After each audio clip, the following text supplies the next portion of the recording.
heureuse de vous retrouver pour cette nouvelle émission. Bonjour chez vous, c'est votre rendez-vous quotidien avec l'actualité qui vous concerne. Des débats, des reportages en région et bien sûr toute l'actualité politique et parlementaire. Nous sommes au plus près de vous avec nos partenaires de la presse quotidienne régionale, des télévisions locales et des indés radios. Nous sommes donc ensemble pendant 1h30 et au menu du jour. Le débat sur la politique migratoire aura lieu cet après-midi au Sénat en présence du Premier ministre Édouard Philippe. On en parle avec le président du groupe Les Indépendants au Sénat, le sénateur Claude Maluret. Il est avec nous. Dans une demi-heure, l'invité politique, c'est Louis Alliot, député Rassemblement national des Pyrénées-Orientales. Interview en partenariat avec la presse quotidienne régionale, représentée ce matin par Patrice Moyon de Ouest France. Et puis toutes les semaines, nous nous rendons à votre rencontre dans un département. Cette semaine, nous sommes en Ille-et-Vilaine, à Rennes plus précisément, pour parler de la rentrée universitaire. Et puis enfin, le Club des territoires, notre bande de journalistes qui débattent de l'actu. Nous parlerons notamment de la loi engagement et proximité. C'est la loi sur le statut de l'élu. Elle est examinée en ce moment même au Sénat et elle vise à répondre au malaise des maires. Mais avant cela, les autres informations de ce mercredi 9 octobre. Christophe Castaner devant le Parlement. Hier, le ministre de l'Intérieur a été auditionné au Sénat à huis clos et à l'Assemblée nationale publiquement pour répondre aux interrogations sur l'attaque au couteau à la préfecture de police de Paris. Il a reconnu un dysfonctionnement sérieux, une faille grave. Notre rôle n'est pas de rassurer coûte que coûte, mais de dire la vérité. C'est ce qu'a dit Elisabeth Borne, la ministre de la Transition écologique, hier aux sénateurs. Elle a été auditionnée pendant 2 heures sur l'incendie de Lubrizol, qu'elle a qualifié de catastrophe industrielle. Elle a attaqué d'ailleurs Lubrizol. Pour elle, l'entreprise n'a pas été à la hauteur dans la gestion de la catastrophe. Et puis les agriculteurs qui se sont mobilisés hier dans toute la France, ils ont multiplié les blocages et les opérations escargots. Ils dénoncent le dénigrement dont ils sont victimes et protestent contre les accords commerciaux et les arrêtés anti-pesticides. Une prochaine journée de mobilisation est prévue le 22 octobre. Et on débute avec le sénateur du jour. Il est élu de l'Allier, préside le groupe Les Indépendants, République et Territoire ici au Sénat. Bonjour Claude Maluret. Bonjour. Merci d'être avec nous ce matin. On va commencer en parlant de ce débat sur la politique migratoire qui aura lieu cet après-midi au Sénat. Vous vous exprimerez lors de ce débat. Quelle va être votre position? Quelle va être la teneur de votre discours? Je crois que la première question qui se pose, vous l'avez vu ces derniers jours, c'est est-ce qu'il fallait faire ce débat? Visiblement, les professionnels de l'indignation pensent que non. Comme d'habitude, toujours le même réflexe, vous faites le jeu du Front National. Donc la question, c'est est-ce que le président de la République, la première question, c'est est-ce que le président de la République a bien fait d'ouvrir ce débat? Pour vous, oui, visiblement. Quand on est président de la République et qu'on sait que l'immigration, c'est un des 3 ou 4 sujets principaux qui intéressent les Français et sur lesquels ils sont inquiets, je pense plutôt que ce serait ne pas faire son boulot que de ne pas commencer à réfléchir là-dessus. D'ailleurs, il y a eu déjà une loi l'an dernier, mais qui n'a pas donné les effets escomptés. Par conséquent, je pense qu'il faut revenir sur le sujet. Et donc, pas de risque de faire le jeu du Front National, comme effectivement on l'a entendu. Moi, je pense que ça fait 40 ans qu'on met ce sujet sous la table. Ça fait 40 ans l'immigration, c'est quand même la démonstration de 40 ans d'impuissance publique. C'est pour ça d'ailleurs que dans le débat cet après-midi, et d'ailleurs c'était comme ça à l'Assemblée, je m'en félicite, le débat a été relativement calme parce que personne n'a de leçons à donner. On a fait combien de lois? 10 lois, 15 lois depuis 40 ans sur l'immigration et ça n'a rien réglé. Je crois que c'est Richelieu qui disait faire une loi et ne pas la faire exécuter, c'est autoriser ce qu'on veut interdire. Je crois que les Français ont aujourd'hui l'image de l'État sur l'immigration exactement comme ça. Donc je pense qu'il faut faire ce débat d'abord avec beaucoup d'humilité. Et puis ensuite, bien entendu, on va parler du fond du débat. Et le fond du débat, c'est 2 volets, évidemment. C'est d'une part la politique migratoire, c'est-à-dire la politique des entrées en France, qu'est-ce qui ne va pas, et puis la politique de l'intégration, c'est les 2 sujets essentiels. Je pense que tout le monde va parler de ça, puisque c'est évidemment le sujet fondamental. Est-ce que vous pensez que le gouvernement a trouvé la bonne ligne dans ce débat? Il y a les tenants de l'humanité, les tenants de la fermeté. Est-ce qu'il a réussi à trouver un juste équilibre? tout le monde essaye, c'est pas seulement le gouvernement, si vous examinez les discours hier, à part les extrêmes évidemment, l'ultra-gauchisme, ouvrez les frontières, et puis l'extrême droite, immigration zéro, qui joue le rôle habituel, le rôle, je dirais, de rhinocéros, avec le cuir épais, la vue basse, et puis toujours prêt à charger. Les autres, ils essayent de tenir cette ligne. Tous les gouvernements successifs ont essayé. Aujourd'hui, les partis politiques. Le problème, c'est comment aujourd'hui tenir cette ligne, à la fois fermeté et générosité, de façon crédible. C'est de plus en plus difficile. Pour des tas de raisons. C'est difficile en France même, c'est difficile parce qu'une bonne partie de la politique migratoire nécessite l'accord des Européens et que les Européens ne sont pas d'accord. C'est difficile enfin parce que cette politique nécessite l'accord avec les pays d'origine et par définition, si les réfugiés fuient ces pays d'origine, c'est que ce n'est pas des interlocuteurs extrêmement fiables. Mais qu'est-ce que vous dites que le gouvernement a beau faire, et Emmanuel Macron d'ailleurs, ont beau faire tous les discours qu'ils veulent, les actes ne suivront pas forcément? Pour moi, c'est clair. Aujourd'hui, si on fait du Dalida, parole, les Français ne supporteront plus. Ça fait, comme je vous dis, ça fait 40 ans. Aujourd'hui, les Français veulent des actes, ils ne veulent pas parole. Donc, c'est le risque du... je pense que le président a bien fait de prendre le problème à bras-le-corps, mais c'est risqué. Le premier risque, c'est ce que je disais, les extrêmes qui vont s'engouffrer dans la brèche, mais c'est normal, ils jouent le rôle.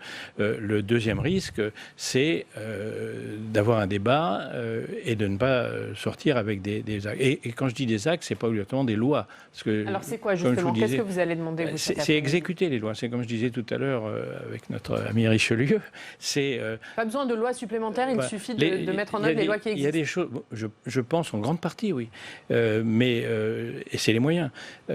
Aujourd'hui, de quoi les Français veulent plus un certain nombre de choses. C'est évident, c'est clair et c'est simple à expliquer, mais c'est très compliqué à résoudre.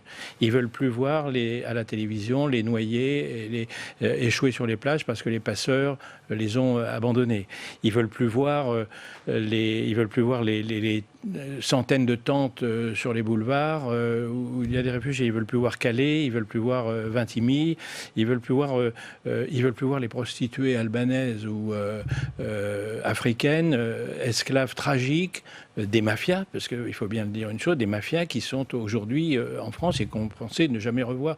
Enfin, c'est ce genre de choses. Il n'y a pas besoin de loi nouvelle pour le faire. Mais c'est extrêmement compliqué. C'est des moyens qui concernent la police, qui concernent la justice, qui concernent les entrées sur le territoire. Je ne suis pas ministre de l'Intérieur ou ministre des Affaires sociales. C'est compliqué. Mais les lois actuelles devraient nous permettre, c'est ce qu'expliquait d'ailleurs, c'est ce qu'expliquait hier Édouard Philippe à l'Assemblée avant-hier. Il disait il n'y aura pas beaucoup de textes en prévision. Ce qu'il faut, c'est adapter les politiques. Il y a une question qui se pose, et qu'Édouard Philippe évoque d'ailleurs, c'est celle des quotas d'immigration. Est-ce que vous y êtes favorable? Je pense qu'il faut sans doute qu'il n'est pas, il n'est pas exclu d'expérimenter ça. Il y a comme d'habitude en France, le débat arrive et puis on s'écharpe, les quotas, c'est fasciste, et puis les autres qui disent mais il faut des quotas ou il faut même zéro immigration. Il y a des pays qui fonctionnent sans quotas, il y a des pays qui fonctionnent avec quotas, essentiellement de l'autre côté de l'Atlantique, que ce soit les États-Unis, le Canada, d'autres pays. C'est une politique de l'immigration. Je pense que le sujet ne vaut pas le coup de s'écharper. Pourquoi ne pas essayer? Si le Premier ministre pense qu'on peut aller dans cette direction, ça ne résoudra pas l'ensemble du problème, puisque les quotas, c'est sur l'immigration de travail uniquement, et ça concerne par conséquent un quart au maximum, peut-être même moins, de l'immigration. Les quotas, ils s'appliquent également aussi aux étudiants, mais les étudiants, on ne peut pas avoir une politique, schizophrène. On veut avoir plus d'étudiants qui viennent étudier en France pour l'influence de la France, etc. Mais en même temps, évidemment, ça va augmenter le nombre d'étrangers en France. Bon, mais on suivra votre discours, bien sûr. Merci. Ce sera à suivre en direct sur Public Sénat cet après-midi. On va passer à un autre texte qui est examiné en ce moment au Sénat. C'est la loi engagement et proximité qui vise à répondre au malaise des maires. L'examen a débuté hier dans l'hémicycle du Sénat. On en parle avec notre journaliste parlementaire Quentin Calmet.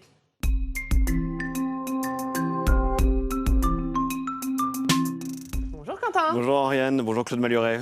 Alors, on le disait, Quentin, l'examen a débuté hier. Quelle était l'ambiance dans l'hémicycle? Eh bien, tout avait bien commencé. Vous le disiez, répondre au malaise des maires, ça ne peut forcément que plaire aux sénateurs. Il y avait aussi ces mesures sur l'organisation des intercommunalités ou encore sur la sécurité de ces maires. Et d'ailleurs, le gouvernement, il l'assume, il reprend beaucoup de mesures qui avaient été proposées dans des rapports par les sénateurs. Et le ministre à la tribune, pendant la discussion générale, a même brossé les sénateurs dans le sens du poil. Écoutez, Sébastien Lecornu, c'est lui qui porte ce texte pour le gouvernement. Et je m'étais engagé, Monsieur le Président du Sénat, aussi auprès de vous, à ce que nous soyons dans une coproduction la meilleure possible et la meilleure qu'il soit avec la Haute Assemblée. Nous nous sommes donc inspirés, avec votre accord, avec votre concours, de nombreux travaux du Sénat. Voilà, une co-construction, une inspiration venue des sénateurs, ça ne pouvait que plaire à la Chambre haute. Oui, sauf que en fait, non, très vite, le ton est monté, notamment venu sur des bancs de la gauche.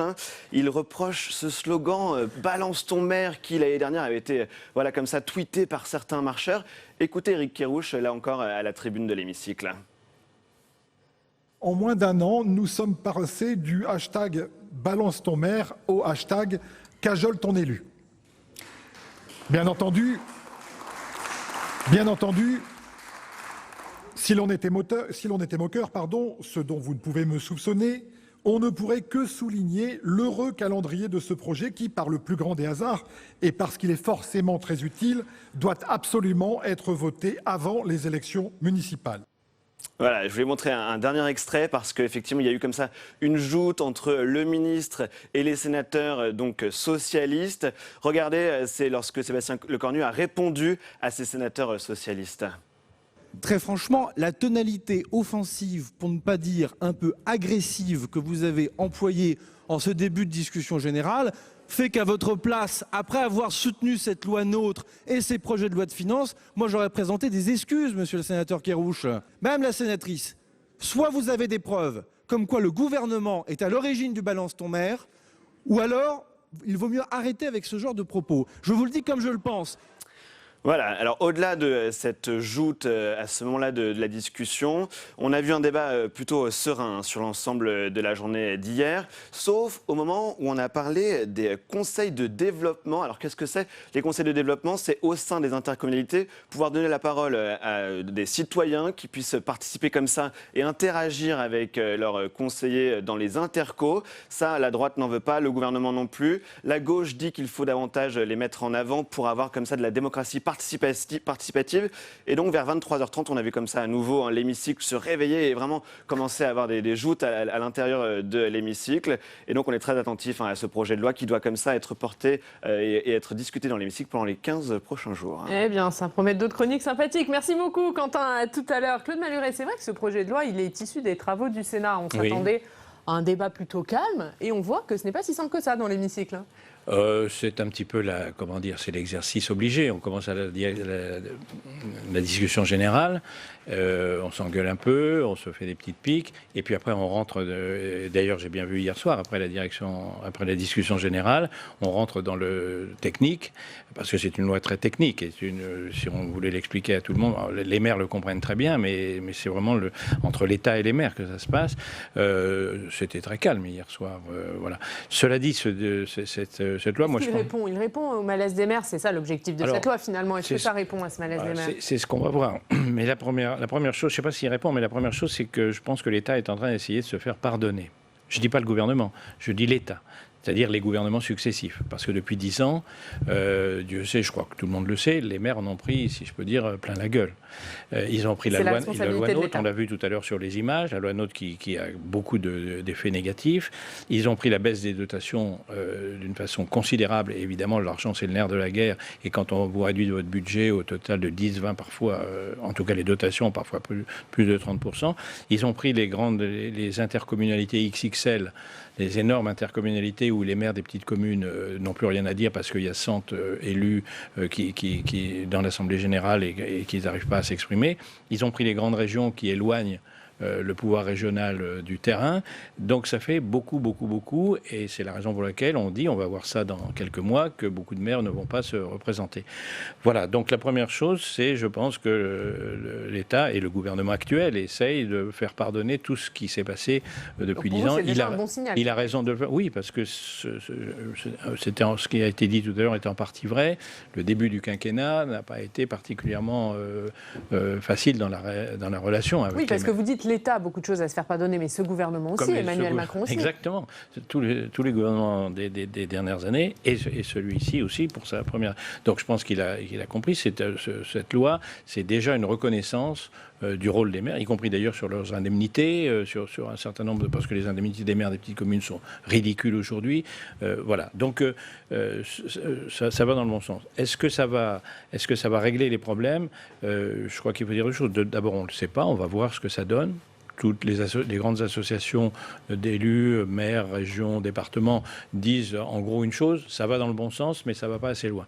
Donc on va voir ce que ça donne. Alors le Sénat a apporté des modifications quand même à ce texte, voilà, notamment sur les intercommunalités. C'est ce que j'allais dire. La loi, elle n'est pas simplement celle que propose le gouvernement, et là on est bien placé au Sénat. Le reste du débat va être, à mon avis, harmonieux et non plus agressif entre le ministre et le Sénat. On a l'habitude, et je pense que le Sénat peut l'améliorer.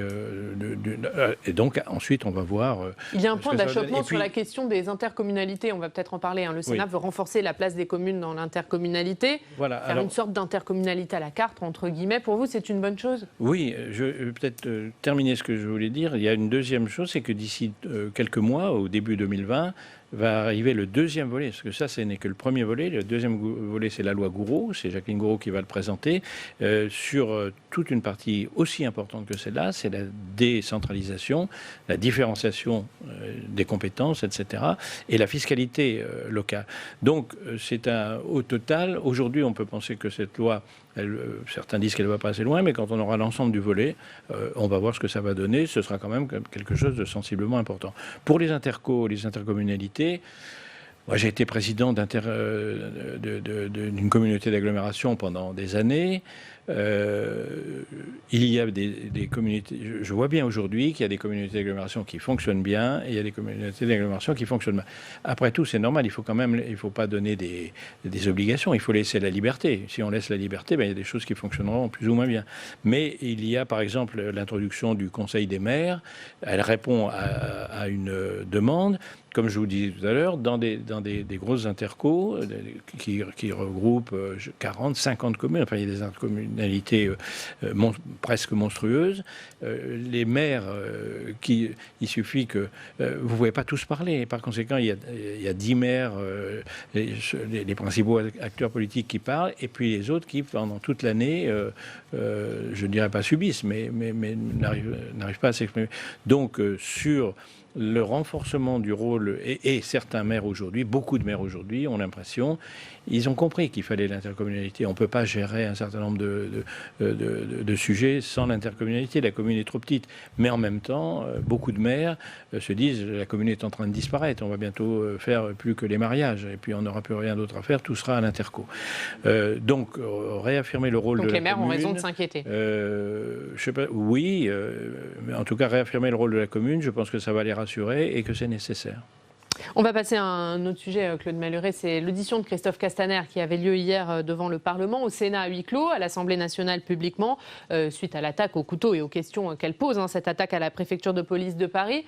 Est-ce que Christophe Castaner a apporté les bonnes réponses ? Pour apporter les bonnes réponses, il faudrait qu'il les connaisse. Et pour vous, il ne les connaît pas ? Il en connaît certaines, mais devant un drame, une catastrophe, parce que c'est une catastrophe pour les services de renseignement, c'est une catastrophe évidemment pour les personnes qui sont mortes, c'est une catastrophe pour leur famille, mais au-delà c'est une catastrophe d'une part pour l'ensemble des services de renseignement français et d'autre part à l'étranger pour leur réputation, puisqu'ils travaillent avec les autres services, c'est effectivement une catastrophe. Mais à partir du moment où cette catastrophe est d'ampleur, on apprend que, et les ordinateurs, c'est des choses qui... Chaque fois qu'il y a un ordinateur dans le circuit, vous pouvez être sûr que la catastrophe est multipliée par 1000. Donc, l'enquête est en cours et je pense qu'aujourd'hui, même le ministre de l'Intérieur va mettre quelques jours, peut-être quelques semaines, à savoir, à calculer l'ampleur de la catastrophe. Donc, je pense que Christophe Castaner a répondu de façon sincère. C'est Christian Cambon, le président de la délégation au renseignement, qui le disait hier lui-même. Il disait qu'ils avaient eu les réponses qu'ils attendaient, qu'il avait répondu de façon sincère. Mais il y a toute une partie des réponses sur l'enquête et sur ce qu'il faut faire ça va changer. Il va y avoir des changements manifestement dans les services de renseignement. Il ne peut pas y répondre aujourd'hui. Il y a une commission d'enquête qui va se mettre en place à l'Assemblée nationale sur ce sujet. Est-ce que pour vous, il en faut une au Sénat ? Pourquoi pas une commission d'enquête ou une mission d'information, je sais pas. Commission d'enquête, ça fait tout de suite volonté d'aller titiller, etc. S'il y a une commission d'enquête à l'Assemblée nationale, il peut y avoir une commission d'enquête ou une mission d'information au Sénat. On a vu, on pourrait dire après tout, s'il y a une commission d'enquête à l'Assemblée, est-ce qu'il en faut une au Sénat ? On s'est aperçu lors de l'affaire Benalla que c'était peut-être pas plus mal, que la commission d'enquête à l'Assemblée s'est immédiatement politisée et même décrédibilisée, il faut bien le dire, alors que la commission d'enquête du Sénat est allée au fond des choses. Maintenant, le problème, c'est que, comme d'habitude sur les commissions d'enquête, parallèlement, il y a une enquête judiciaire et que la commission d'enquête ne peut pas constitutionnellement enquêter sur des faits qui relèvent de l'enquête. Mais vous dites quand même, s'il y en a une à l'Assemblée, c'est bien qu'il y en ait une au Sénat. Pourquoi pas ? On va passer à la revue de presse de votre département de l'Allier, Claude Maluret. C'est avec Quentin Calmet. Et Quentin, on commence bien sûr avec... D'ailleurs, ça sera que la montagne, j'ai envie de vous dire. On commence avec les zones blanches. Tout à fait. Les zones blanches, le point noir dans l'Allier. Alors, officiellement, des zones blanches dans le département, il n'y en a pas, d'après les opérateurs. Et ça, l'article nous explique que ça tient au fait qu'une zone blanche, c'est défini par un périmètre de 500 mètres autour de l'église du village, ce qui est trompeur, d'après l'article qu'on peut lire dans La Montagne et sur lamontagne.fr. Car en réalité, dès que vous êtes chez vous, là, d'un seul coup, le téléphone ne fonctionne plus. Et donc, le chef de mission du département sur le sujet, il dit que les cartes des opérateurs, elles sont magnifiées, elles sont sublimées par rapport à la réalité. Il manquerait dans le département entre 200 à 250 pylônes et il n'y a qu'une douzaine qui est installée chaque année. Et l'autre article à lire dans La Montagne, c'est sur cette mobilisation des agriculteurs. Voilà, une mobilisation qu'on a pu voir sur tout le territoire hier. Un premier avertissement d'après les syndicats agricoles et qui était d'ailleurs réussi selon eux. Et donc on a vu au total à 13h une centaine de blocages dans le pays ou des opérations escargots. On le rappelle, ils manifestent contre l'agribashing, contre le dénigrement en bon français de la profession, mais aussi contre la signature des derniers traités de libre-échange ou encore contre cette zone de non-traitement des pesticides. Dans l'Allier, La Montagne a compté une trentaine de points de mobilisation. Le journal écrit que c'est une faible participation qui dénote peut-être de la résignation de certains agriculteurs. À voir aussi sur lamontagne.fr. Et je voulais terminer en vous montrant cela. Ce sont ces photos que nous trouvons assez impressionnantes des JA, qui étaient les jeunes agriculteurs, qui étaient l'un des syndicats agricoles qui appelaient à manifester hier avec ce slogan « France, veux-tu de nos paysans ?» ou également une seconde photo que je voulais vous montrer. Un jour, un suicide. Et ce paysan, cet agriculteur qui se tient devant la banderole. C'est à voir donc sur lamontagne.fr. Merci beaucoup Quentin pour cette revue de presse. À tout à l'heure. Claude Maluret, on va vous entendre bien sûr sur ce sujet des agriculteurs, mais c'est aussi le sujet qu'a choisi de traiter la Nouvelle République ce matin. On va retrouver nos partenaires de la presse quotidienne régionale, direction donc Poitiers pour retrouver la Nouvelle République. Bonjour Baptiste Bise, vous êtes responsable de la rédaction de la Nouvelle République à Poitiers. Merci d'être avec nous ce matin et vous aussi vous parlez de cette colère des agriculteurs. Oui, bonjour. Alors dans le Poitou, comme dans l'Allier de votre invité, l'actualité de ce début de semaine, elle est vraiment dominée par le malaise agricole. Il s'est exprimé autour de grands feux hier aux portes de Poitiers. Il y avait des dizaines d'agriculteurs qui étaient venus de tout le département de la Vienne. Ils s'étaient mobilisés à l'appel de la FSEA pour organiser des barrages filtrants au nord et au sud de l'agglomération. L'idée, c'était d'interpeller l'opinion publique. Alors, il était aussi question des accords de libre-échange qu'ils dénoncent et auxquels ils s'opposent, mais il fallait surtout pour eux attirer l'attention de l'opinion sur l'agribashing, ce dénigrement dont vous parliez à l'instant, dont ils se sentent victimes, et en particulier de la part des citadins. Et puis, pour eux aussi, l'occasion de défendre l'utilisation des pesticides dans l'agriculture conventionnelle. Alors, parmi les manifestants, nous avons recueilli des témoignages qui nous auraient paru incroyables il y a quelques mois encore ici dans le Poitou, des agriculteurs qui nous racontent qu'ils ne peuvent plus sortir dans leurs champs sans être agressés, pris à partie, interpellés. Des automobilistes s'arrêtent, les insultent, leur font des signes, les traitent d'assassins.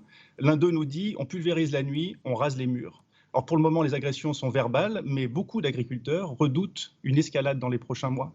Baptiste, on a vu dans la montagne des photos symboliques des manifestations d'agriculteurs. Vous aussi, vous publiez dans la Nouvelle République une photo de croix sur le parvis de l'hôtel de ville de Poitiers. Oui, il s'agissait d'une action symbolique organisée cette fois par les représentants de l'autre grand syndicat agricole, la coordination rurale, pour dénoncer ce qu'ils appellent le génocide paysan. Des dizaines de croix de bois ont été plantées hier sur la place de l'hôtel de ville de Poitiers et le lieu n'avait pas été choisi au hasard. Le message s'adressait autant aux passants qu'au maire de la ville, Alain Claës, qui a pris un arrêté anti-pesticides lui aussi il y a une dizaine de jours. Alors à la veille de la manifestation, le maire a annoncé lundi qu'il retirait cet arrêté et que la préfète jugeait illégal. Alors, ça n'a pas empêché de tenir un discours de fermeté devant les représentants de la coordination rurale qu'il a reçu hier après-midi. Nous ne pouvons pas fermer les yeux sur ce problème des pesticides, leur a-t-il dit. Vous voyez que le dialogue n'est pas simple. Et puis il arrive, Baptiste, aussi que ces manifestations d'agriculteurs dégénèrent et qu'ils soient sanctionnés. Alors oui, on dit souvent que les agriculteurs agissent en toute impunité lors des manifestations. Ce n'est pas le cas. Hasard des calendriers judiciaires. En effet, hier, le tribunal correctionnel de Niort, dans les Deux-Sèvres, juste à côté de Poitiers, a condamné 3 agriculteurs qui avaient arrosé la préfecture des Deux-Sèvres et un bâtiment des finances publiques il y a un an lors d'une manifestation arrosée de lisier. L'un d'eux devra en particulier payer les dégâts causés à la préfecture à hauteur de 110 000 €. À l'époque, les paysans de Sévrien manifestaient contre la perte du statut de zone défavorisée. Voilà, tout ça est à lire dans les éditions de la Vienne et des Deux-Sèvres de la Nouvelle République ce matin. Eh bien, on le lira. Merci beaucoup, Baptiste Bise. On va voir les unes de la Nouvelle République et de Centre Presse de la Vienne, avec bien sûr ces manifestations d'agriculteurs. C'est donc à lire dans vos journaux. Merci, Baptiste, d'avoir été en direct avec nous ce matin depuis Poitiers. Ces manifestations d'agriculteurs, Claude Maluret, on imagine que vous comprenez cette colère du monde agricole. C'est plus que la comprendre. Les agriculteurs en France, et pas qu'en France, sont aujourd'hui dans une situation critique. Ils le sont depuis déjà pas mal de temps. Et les événements climatiques de cet été, la sécheresse considérable, je crois que c'est la pire depuis des années, a amené un certain nombre d'entre eux au bord de la fermeture de leur exploitation. Donc tout s'est enchaîné. Et par conséquent, je crois qu'on peut dire qu'aujourd'hui, une bonne partie ça dépend bien entendu des productions, ça dépend s'ils sont éleveurs, s'ils sont céréaliers, s'ils sont producteurs de fruits, etc. Tout est évidemment complexe, mais une bonne partie des agriculteurs sont dans une situation critique. Vous ajoutez à ça l'agribashing, comme on vient d'en parler.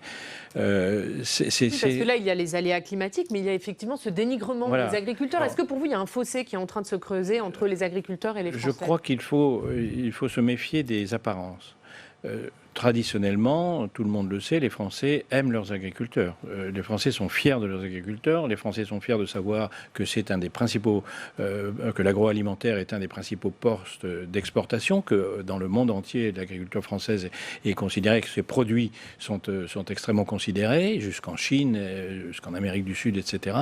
Et que les Français, peuple de paysans dans l'histoire, même s'ils le sont moins aujourd'hui, sont fiers de leurs origines paysannes, de leur famille paysanne. C'est mon cas, c'est le cas de beaucoup de mon grand-père était maréchal ferrant et je crois que pour la plupart des Français, les agriculteurs ne sont pas loin dans la famille. Et puis on se dit aujourd'hui, est-ce qu'il y a un retournement ? Je pense que c'est plus compliqué que ça, parce que l'agribashing, c'est pas 66 millions de Français qui passent devant les champs, devant les fermes, et il y a des activistes de l'agribashing qui sont extrêmement bruyants, extrêmement actifs, etc. Je ne pense pas qu'aujourd'hui, les Français majoritairement ne font plus confiance à leurs agriculteurs. Merci beaucoup Claude Maluret. Merci d'avoir été avec nous ce matin. Dans 2 minutes, c'est l'heure de l'invité politique. Ce matin, c'est Louis Alliot, député Rassemblement national des Pyrénées-Orientales. Nous parlerons notamment du débat sur l'immigration qui a donc lieu cet après-midi au Sénat. Mais d'abord, un extrait d'Allons plus loin. Hier soir, Rebecca Fitoussi parlait sur son plateau de ce malaise des maires, puisque vous le savez, le texte est examiné en ce moment même au Sénat. On regarde un extrait.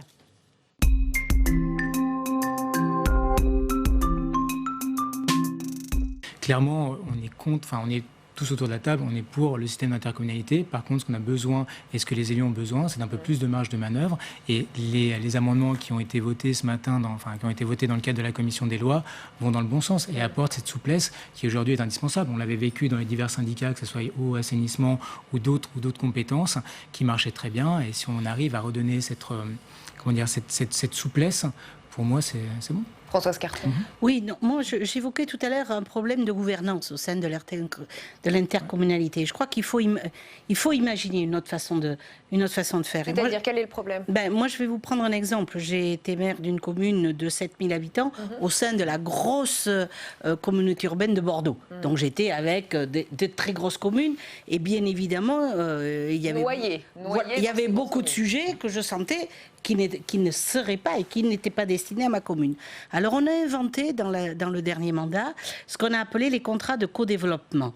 C'est-à-dire à côté des gros projets structurants portés par l'Interco, les transports, l'aménagement des transports, des choses évidentes, chaque commune venait à la communauté urbaine avec ce qu'elle avait défini comme projet pour sa commune, prioritaire pour les 3 ans. C'était forcément des plus petits projets, soit un axe culturel, soit un axe justement de petite enfance, soit un autre axe. Et là, l'intercommunalité, à côté du financement des très grands projets structurants, tels qu'on avait le tramway, s'engageait à financer avec le maire, avec la commune, ce que le maire avait défini comme prioritaire pour les 3 ans à venir dans sa commune. Et je crois qu'en marchant sur ces 2 pieds, comme ça, chacun s'y retrouve. Parce que dans une interco, et puis moi je vois, on a construit le tramway, c'est quelque chose d'hyper important qui profite à tout le monde, même si le tramway ne passe pas dans chaque commune. D'ailleurs, il ne peut pas. Mais à côté, la commune, elle a son identité. Elle veut développer quelque chose qui correspond. Elle n'est pas lésée, pas méprisée, pas mise de côté. Voilà. Et je crois que ça, c'est quelque chose qui a très bien fonctionné et que je crois dont on pourrait s'inspirer pour que chacun s'y retrouve.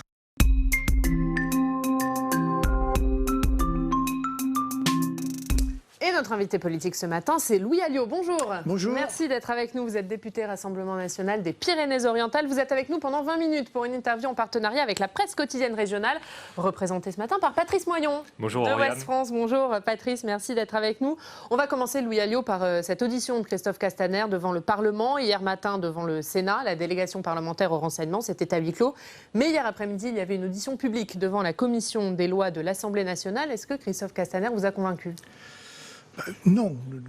Dans tous les cas, il ne m'a pas convaincu depuis le premier jour où il a pris le ministère de l'Intérieur. Donc s'il ne va pas me convaincre après des choses aussi graves, il n'a fait que répéter ce qu'il avait dit la veille. Pour vous, il n'a pas apporté les réponses nécessaires hier ? Non, enfin, il a apporté les réponses qui ne sont pas satisfaisantes pour un ministre de l'Intérieur, sauf une information qui est quand même gravissime, puisque le fameux imam de la mosquée avait été frappé d'un arrêté d'expulsion qui n'a jamais été exécuté par les pouvoirs publics français parce que précisément, soi-disant, il s'est marié, il a eu un enfant. Donc ça veut dire qu'en fait, la manière dont on traite des sujets très graves et des gens dangereux en France n'est pas à la hauteur précisément de ce qui nous attend pour l'avenir. Vous demandez toujours la démission de Christophe Castaner ? J'allais vous dire, si j'avais été lui, je l'aurais fait de moi-même. Parce qu'un chef d'administration est responsable de son administration. Quand il y a un problème dans la chaîne de commandement qui conduit à la mort de 4 agents de son ministère, il aurait au moins dû la présenter au Premier ministre. Après, le Premier ministre prend ses responsabilités ou pas. Mais je pense que ça aurait été un signe de responsabilité envers les agents et les policiers de France. Le Rassemblement national a lancé une pétition pour demander la démission de Christophe Castaner. Vous avez des signatures ? Oui, ça commence à arriver, mais vous savez, M. Castaner, je ne peux pas vous dire, je suis pas. C'était avant-hier que ça a été lancé. M. Castaner est très décrié depuis déjà beaucoup d'épisodes dramatiques, mais notamment aussi dans la gestion des Gilets jaunes, etc. Donc voilà, un ministre de l'Intérieur, ça doit tenir son administration, mais surtout, ça doit avoir une présence sur le terrain, et ça doit avoir une présence dans l'esprit du peuple français.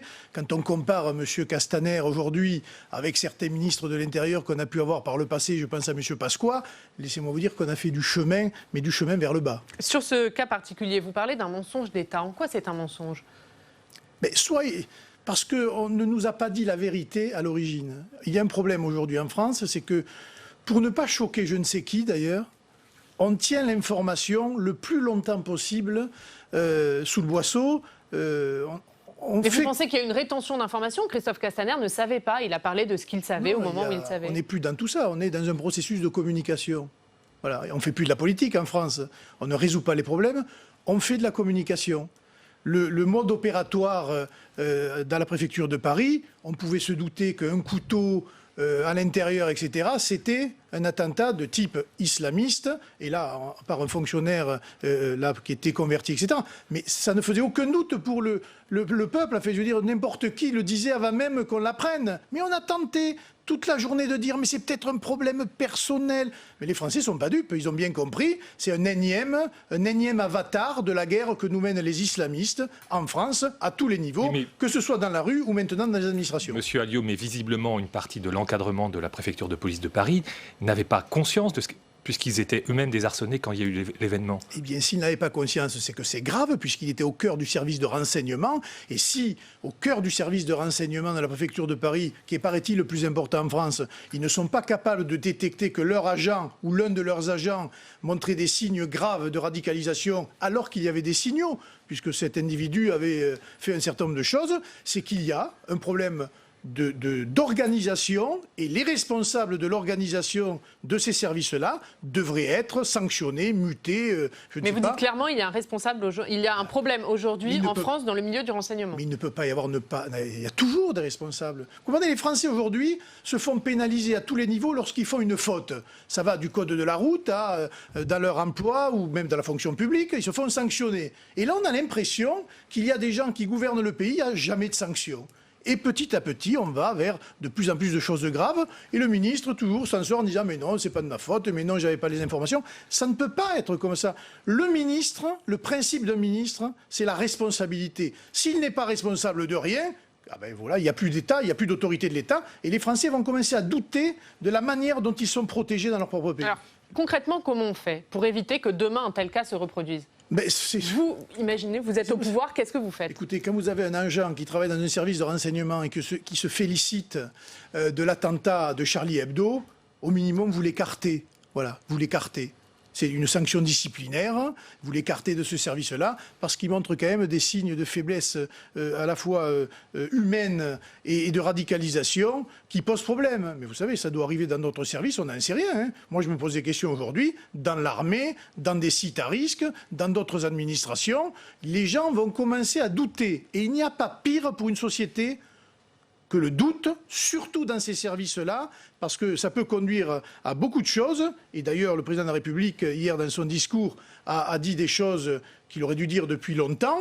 Il faut faire la guerre à l'hydre islamiste, mais pour faire la guerre à l'hydre islamiste, il faut aller s'occuper de qui est l'hydre islamiste et quels en sont les fondamentaux. Alors, et on ne le fait pas. Alors justement, la procédure de signalement a été modifiée, donc vous ne pouvez pas dire que le gouvernement n'agit pas. Est-ce que... Elle agit après une fois qu'il est mort. Alors effectivement... Ah oui, d'accord, mais... Et puis c'est pas les premiers morts. Après Charlie, après le Bataclan, après Beltrame, après tous les Français qui ont été égorgés dans la rue, je pense à Marseille, etc. Enfin, à un moment donné, il faut quand même prendre la mesure de ce qui est en train de se passer. Nous sommes en guerre. Il y a une école de pensée de l'islam, attention, écoutez-moi bien, pas dit tout l'islam, une école de pensée qui vient faire la guerre sur notre territoire. Ces gens-là, on les connaît. Le salafisme, les frères musulmans, ils ont pignon sur rue. Dans certaines communes, ils sont même financés par les deniers publics. Que fait-on ? Pour l'instant, on regarde et on déplore, on sort des bougies. Il y a des mosquées, il y a des fermetures de mosquées, Louis Alliot, il n'y a pas rien. Et cette mosquée-là ont été fermées depuis le début. Celle-là, elle a été fermée, non ? Elle n'a pas été fermée. Non, mais il y en a. Il y en a, mais écoutez, moi, j'en vois pas beaucoup tous les jours. Il n'y a pas grand-chose par rapport à la menace présente sur le terrain. Je peux vous dire, il n'y a pas grand-chose qui se fait. Ça devrait être interdit en France. Voilà. Il devrait y avoir une loi qui interdit la présence des frères musulmans en France, la présence du culte salafiste en France, la présence des financements étrangers en France, par l'Arabie Saoudite, par le Qatar et par d'autres pays. Que fait-on ? Donc vous faites bloc avec Emmanuel Macron quand il appelle à se mobiliser contre l'hydre islamiste ? Oui, je fais bloc. Il dit, les présidents de la République, il voit la gravité de la situation. Il appelle la nation à faire bloc. Il doit avoir des éléments qui lui permettent de dire que les Français aujourd'hui ont peur de ce qui est en train de se passer. Il a plutôt intérêt à réagir, parce que je pense que les Français, dans l'avenir, réagiront d'une manière électorale. Et j'ai bien peur, moi, qu'ils ne réagissent même d'une manière épidermique quelquefois dans la rue. Et ça pourrait donner des choses graves. Quand vous voyez qu'à Gonesse, aujourd'hui ou demain, il y a la manifestation par un monsieur de soutien aux terroristes et que la préfecture de Paris n'interdit pas cette manifestation, mais dans quel pays on vit? On est devenu fou en France? Il va falloir remettre l'État sur son autorité et que cette autorité s'exerce pour tout le monde de la même manière. Sinon, nous serons perdus, car eux, ils avancent, Allez, masqués, on va passer... et ils ont beaucoup de combattants sur le terrain. On va passer à un autre sujet, Louis Alliot, puisque cet après-midi a lieu au Sénat le débat sur la politique migratoire. Il avait lieu lundi à l'Assemblée, vous avez écouté Édouard Philippe. Vous avez longtemps dit que le gouvernement c'était un déni du gouvernement sur ce sujet. Là, il met le débat sur la table sans tabou. Est-ce que vous dites bravo? Il le met... parce que le poids aujourd'hui du Rassemblement national dans le débat public et l'opinion est très important. Si nous étions à 5%, il ne mettrait pas le débat sur l'immigration. Ne vous faites pas vous dites qu'il le met pour vous répondre. Mais c'est de la communication politique, parce qu'ils n'en feront rien. Moi, je me souviens du précédent débat quand M. Collomb était ministre de l'Intérieur. On a bien vu que cette majorité était divisée sur le sujet et qu'elle ne peut pas avancer sur ce sujet. Elle a une aile gauche qui ne veut pas de ce débat et elle a une aile droite qui aimerait en parler mais qui ne peut pas parce qu'elle est stigmatisée par l'autre côté du banc. Donc on va parler, voilà, pour parler, mais il n'en sortira absolument rien. Marine Le Pen parle d'une vague de submersion, mais quand on regarde les chiffres de presse, c'est pas ce qu'ils disent. En fait, la France est au 11e rang dans l'Union européenne, rapporté au million d'habitants, sur cette question des migrations. Donc, est-ce qu'on n'en fait pas trop non plus sur ce sujet? Écoutez, les petits ruisseaux font les grandes rivières. Voilà. Moi, j'ai pris les chiffres de 2018, 255 000 titres de séjour, dont seulement 33 000 viennent travailler en France. Les autres sont dans la nature. 122 demandeurs d'asile, dont 90% sont déboutés du droit d'asile. Comme ils ne sont jamais expulsés, ils sont en France. Et ensuite, vous avez 40 mineurs isolés qui sont aussi pris en charge par les départements. Le total, c'est 420 000. Donc il y a à peu près en France 300 000 chaque année personnes qui viennent à la charge de la société, qui n'ont rien à y faire, parce que la France ne peut plus les accueillir.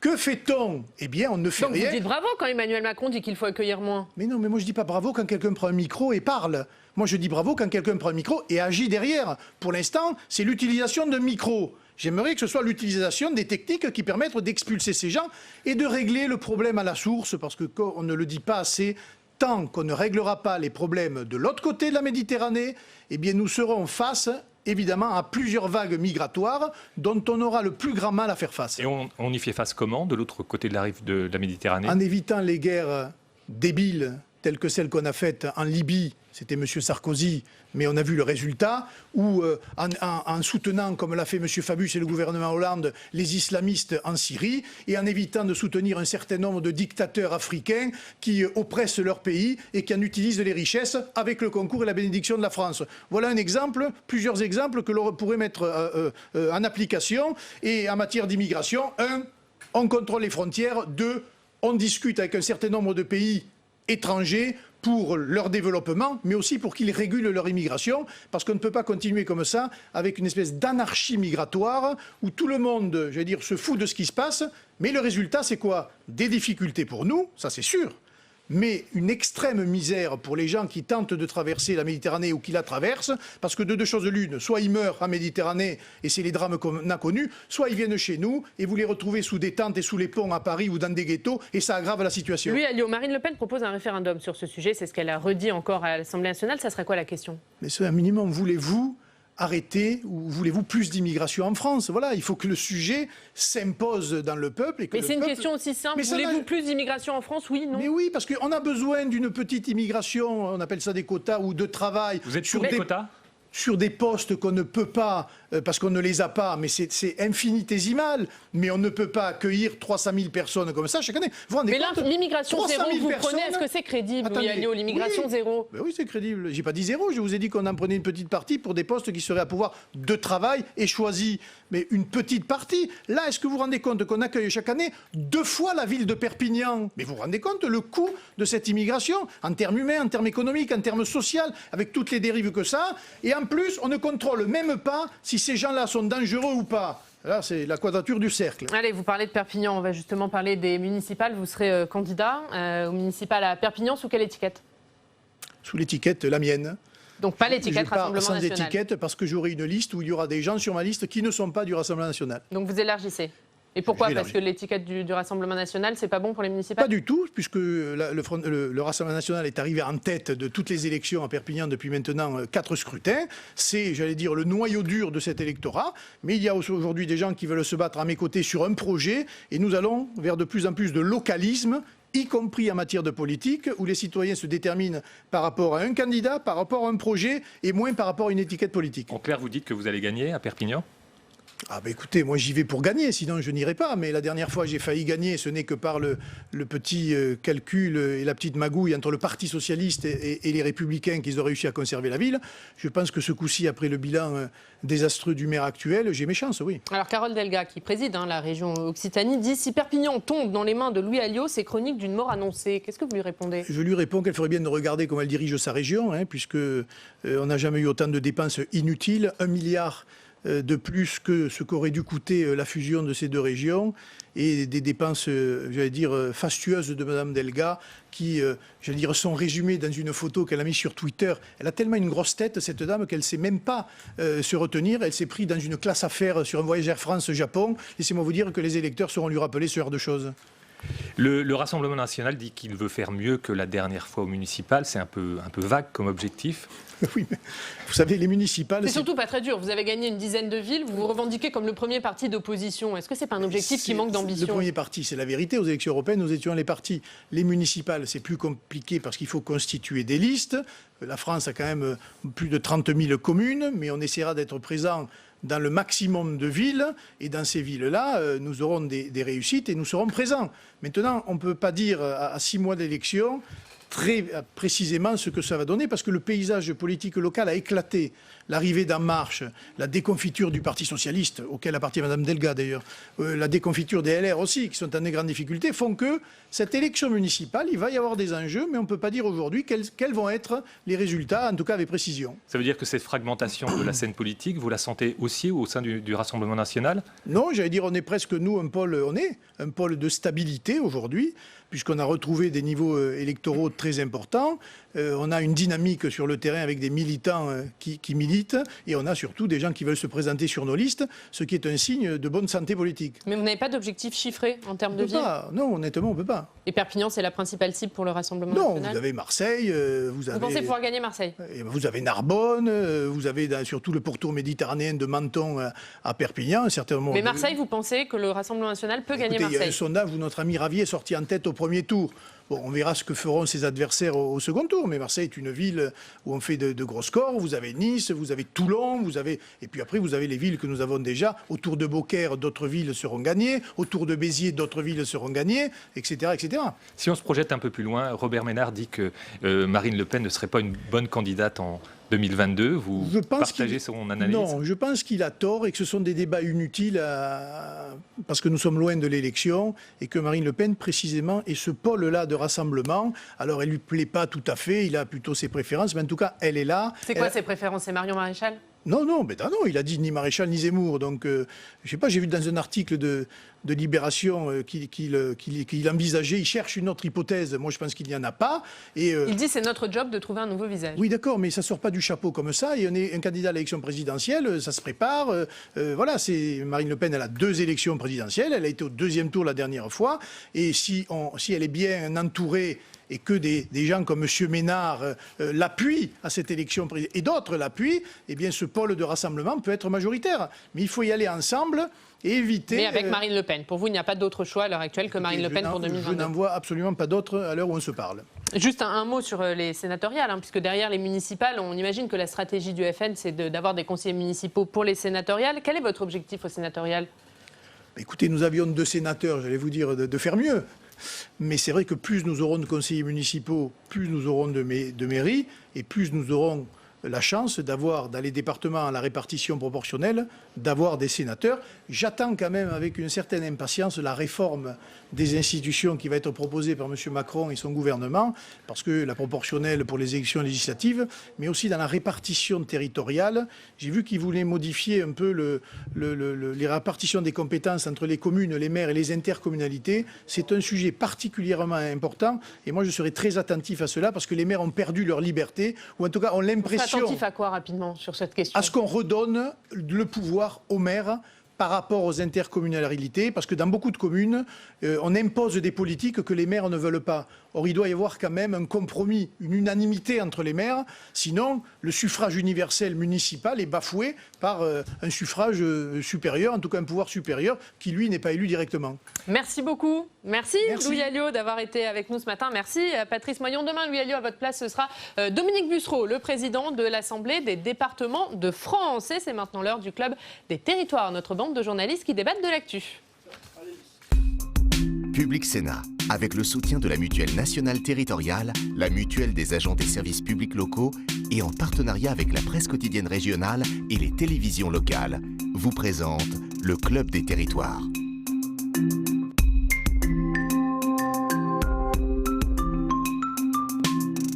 Le Club des territoires en partenariat avec la presse quotidienne régionale, les télévisions locales et les Indés radios. Aujourd'hui, avec la bande, nous parlerons du débat sur la politique migratoire. Il aura lieu cet après-midi dans l'hémicycle du Sénat. Et puis de la loi sur le statut de l'élu qui vise à répondre au malaise des maires. Elle est examinée en ce moment au Sénat. Mais d'abord, c'est l'heure de notre reportage en région. Allez à votre rencontre parce que l'actualité, ça se passe chez vous. Cette semaine, nous sommes à Rennes pour parler de la rentrée universitaire. Et aujourd'hui, nous allons parler mobilité. Comment aider les étudiants à se déplacer? Vous allez voir que la métropole de Rennes met en place des mesures. Regardez ce reportage de Béatrice Finzan et Michael Spitzberg.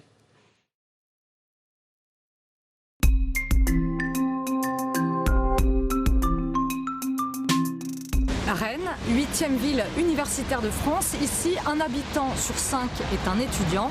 Cette identité n'est pas un hasard. La ville a misé énormément sur la jeunesse. Et justement, je vous propose de rejoindre Isabelle Pellerin, qui est vice-présidente de la métropole en charge de l'enseignement supérieur.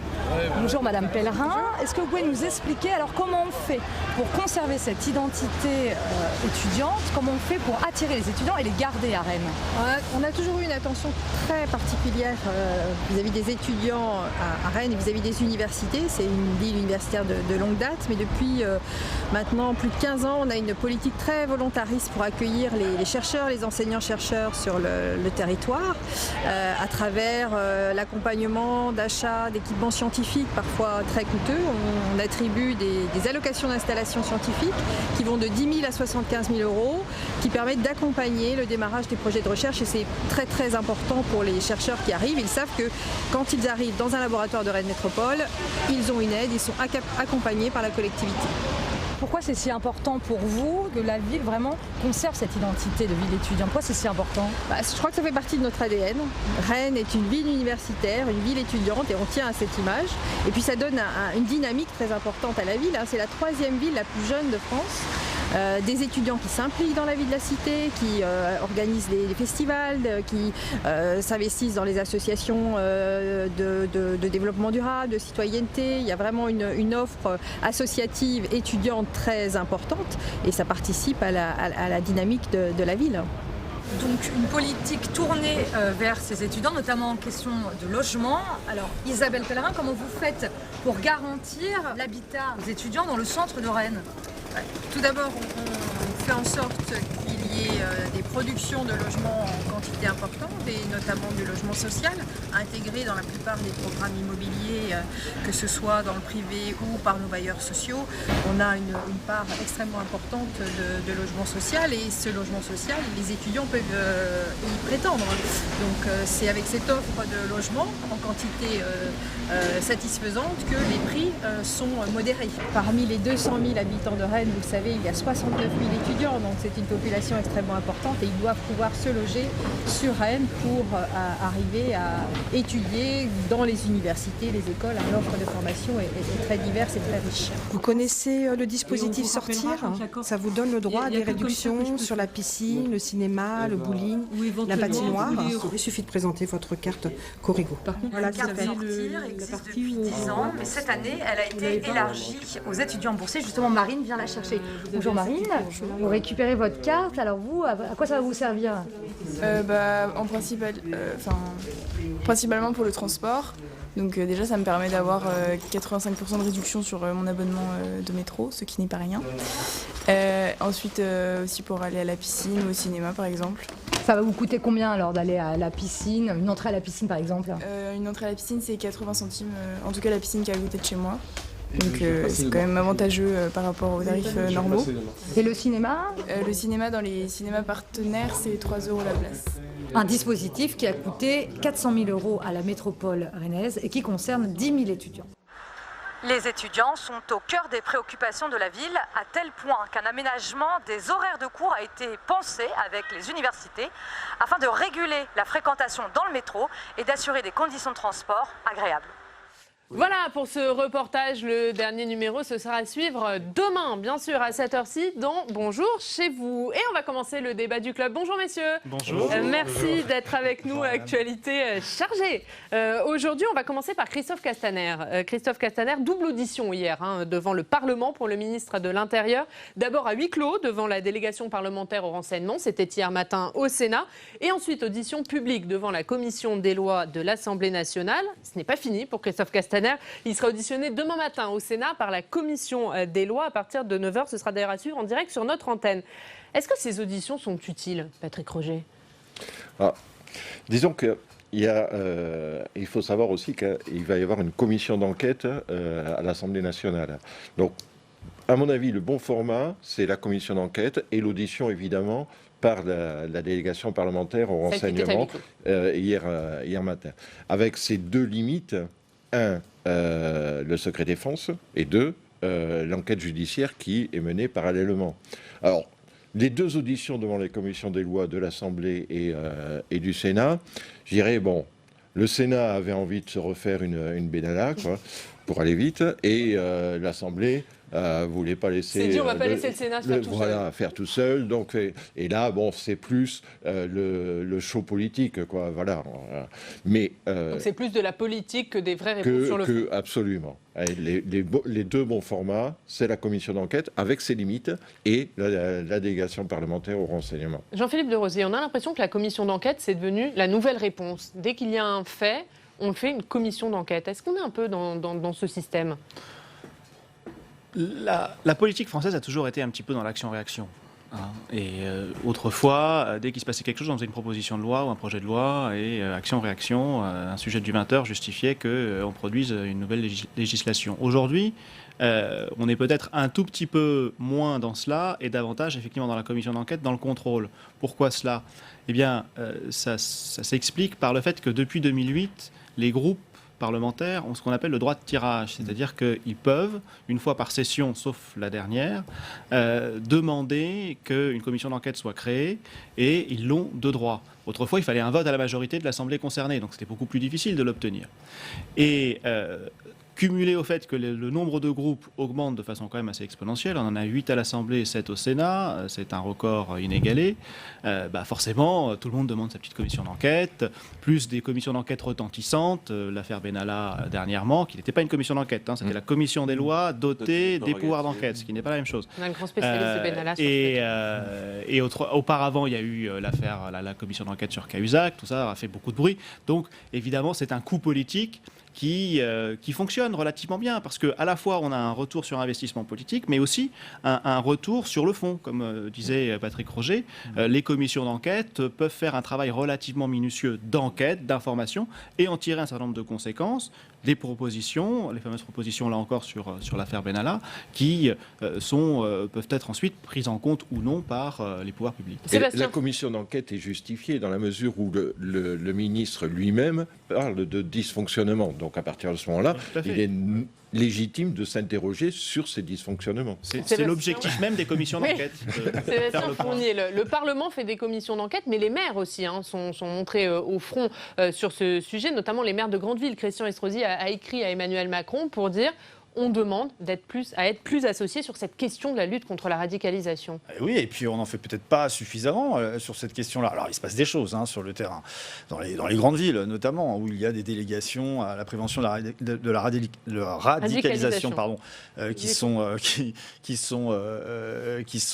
montées.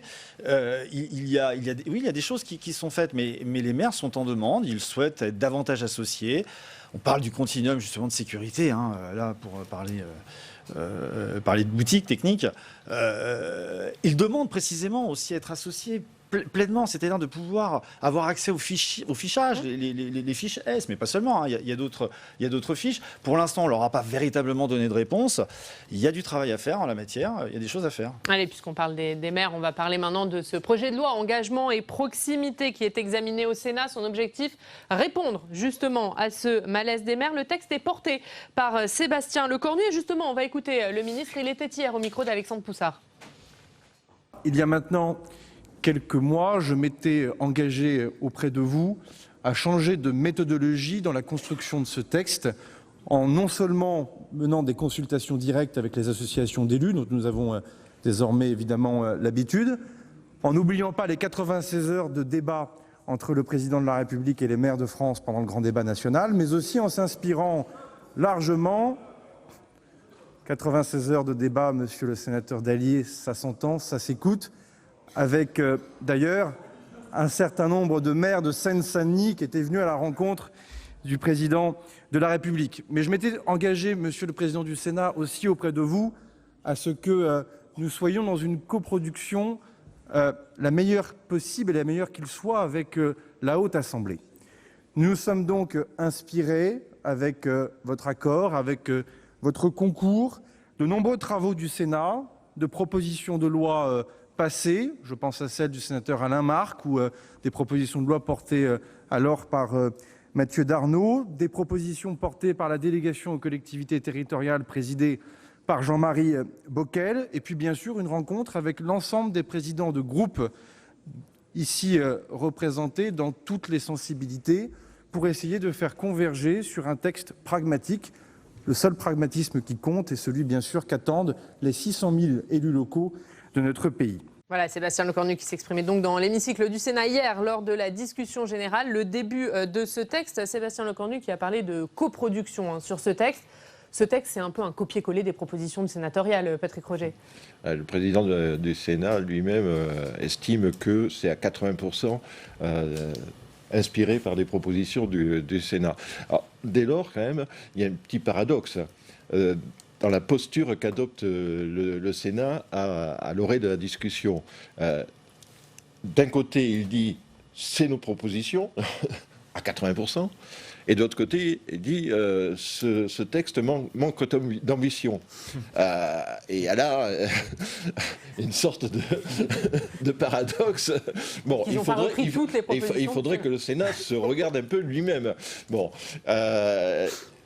globalement, les propositions qui sont contenues dans ce texte répondent à des attentes des maires. À la fois, c'est le premier sujet qui revient systématiquement dans les discussions, dans les débats, dans les congrès d'associations et dans les débats, les rencontres qu'a pu avoir le président de la République avec les maires, c'est la question du rôle des communes, de la place des communes dans les intercommunalités et parfois dans des intercommunalités dites XXL qui dépassent un peu tout entendement. Ça, c'est la première chose. Il y a la question de la protection des maires. Question qui est revenue sur le devant de la scène avec la mort du maire de Signes, Jean-Mathieu Michel. Bon. Et puis aussi de la protection en termes d'encouragement à l'engagement des maires. Donc toutes ces propositions font à peu près consensus. Ensuite, il peut et il va y avoir des points de friction entre le Sénat et le gouvernement, notamment sur la question des indemnités, sur la question des compétences à la carte, etc. Sébastien va dans votre sens. Mais oui, complètement. De toute façon, il y a l'urgence déclarée sur le texte, il me semble, il n'y aura qu'une seule lecture. Procédure accélérée. Accélérée, absolument. Donc, systématique. Oui, mais là, ça se justifie par le fait que tout le monde est conscient que ce texte doit être adopté avant la fin de l'année. Voilà. Il y a un calendrier, et il est certain que l'Assemblée nationale va va, sur les questions de l'intercommunalité, revoir la copie. Je pense pas que... Mais on a l'habitude, le Sénat, à chaque fois qu'on traite des questions des collectivités locales, c'est la première chambre, évidemment, qui traite ces textes, à chaque fois, systématiquement, la place est redonnée au maire. C'est quelque chose qu'on a vu par le passé, à chaque fois. C'est pas nouveau. Donc, moi, je dirais, il n'y a rien de nouveau sous le soleil entre nous. C'est pas quelque chose c'est pas un scoop. Mais cela dit, je ne pense pas que les propositions qui ont été adoptées par le Sénat passent effectivement au niveau de l'Assemblée nationale. Je ne suis pas certain. Et sur l'intercommunalité en particulier, ce dont on parlait. Je suis très inquiet de voir d'ailleurs que des sénateurs soient prêts à détricoter, vous savez, ces fameuses compétences j'ai du mal à parler. Optionnelles. Oui, j'ai du mal ce matin. Optionnelles et obligatoires. On veut absolument revoir les choses de telle sorte à redonner les pouvoirs aux communes, aux maires. C'est embêtant parce que quand même, aujourd'hui, les politiques publiques, elles sont menées, on le rappelle, au niveau du bassin de vie. C'est à cette échelle-là que les choses peuvent être cohérentes et Jean-Philippe de Rosier, les maires qui s'inquiètent de la place de la commune dans les intercommunalités, mais qui veulent aussi voir réaffirmer la place de la commune dans la Constitution. La commune, elle a sa place, toute sa place dans la Constitution. C'est l'article 72 de la Constitution. Les collectivités territoriales sont la commune, le département et la région. Donc c'est même et c'est la première collectivité territoriale, presque historique. Et c'est ce qui explique d'ailleurs qu'il y ait autant de communes en France. Peut-être trop d'ailleurs. Et c'est tout l'inquiétude des maires, parce que la politique qui est orientée depuis plusieurs années, c'est pas nouveau, c'est de faire des intercos les communes de demain pour réduire le nombre de communes. On est en train... Non, c'est pas si mal barré que ça, parce que on était à presque 37 000 il y a quelques années, là, on arrive à 35. C'est par le biais des communes nouvelles, pas des communes nouvelles, tout à fait. intercommunalités. C'est pas par le biais absolument, c'est pas par le biais des intercommunalités. Mais est-ce qu'il faut transformer finalement les intercos en communes nouvelles ? C'est-à-dire donner un vrai statut juridique en tant que collectivité. Alors, ça dépend de la taille de l'intercommunalité, parce qu'il y a parfois des métropoles qui sont créées et qui ont des tailles quasiment de départements. Là, effectivement, au niveau de la commune et de la proximité avec les habitants, ça commence à poser un certain nombre de problèmes. Mais il y a le problème inverse, qui sont les communes toutes petites, et l'échelle de communauté de communes ou communauté d'agglo peut effectivement être un bon niveau pour créer des communes nouvelles, et c'est le niveau territorial que l'on trouve chez nos voisins, en Allemagne, en Suisse, en Espagne, qui ont tous fait la réforme et la refonte de leur carte communale en divisant par 2, par 3, par 4 leur nombre de communes. Mais en réalité, les communes nouvelles, ça a fonctionné parce qu'il y avait une carotte derrière, il y avait une incitation, financière. Non, c'est pas de projet. Si, l'incitation, elle est réelle, mais je ne pense pas que ce soit le seul moteur des communes nouvelles.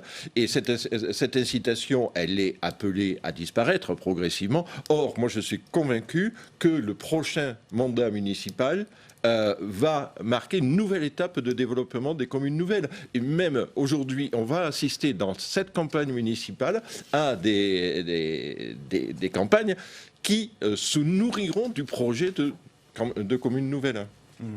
On va passer à un autre sujet, messieurs, qui aurait un débat qui aurait lieu cet après-midi dans l'hémicycle du Sénat. C'est le débat sur la politique migratoire. On va en parler avec vous, Quentin. D'abord, comment va se dérouler ce débat ? Alors, débat, le terme est impropre. Il s'agit en fait d'une succession de déclarations à la tribune de l'hémicycle. D'abord, il y aura la prise de parole de Christophe Castaner, le ministre de l'Intérieur, puis d'Amélie de Montchalin, qui est chargée des relations, des affaires européennes, et également de Christelle Dubos, ministre de la Santé. Et ensuite, chaque groupe politique prend la parole.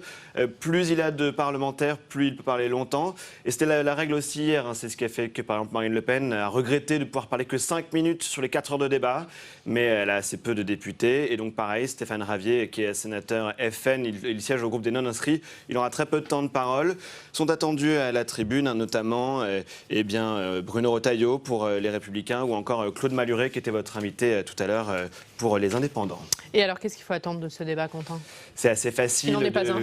Oui, en fait c'est assez facile de savoir ce qui va se passer aujourd'hui dans l'hémicycle parce que ce débat sur l'immigration, enfin en tout cas le débat sur l'immigration, il a eu lieu au Parlement il y a un an lors de l'examen en juin 2018 de la loi Asile et Immigration et c'était d'ailleurs les mêmes sénateurs, donc on peut savoir que la gauche va dénoncer le fait que LREM mette en avant ce sujet qui, selon eux, profitera toujours à l'original par rapport à la copie, sous-entendu ça profite au RN par rapport à LREM. À droite, on va prôner la restriction de l'aide médicale d'État ou encore la discussion chaque année par le Parlement de la politique migratoire et effectivement de cette politique des quotas.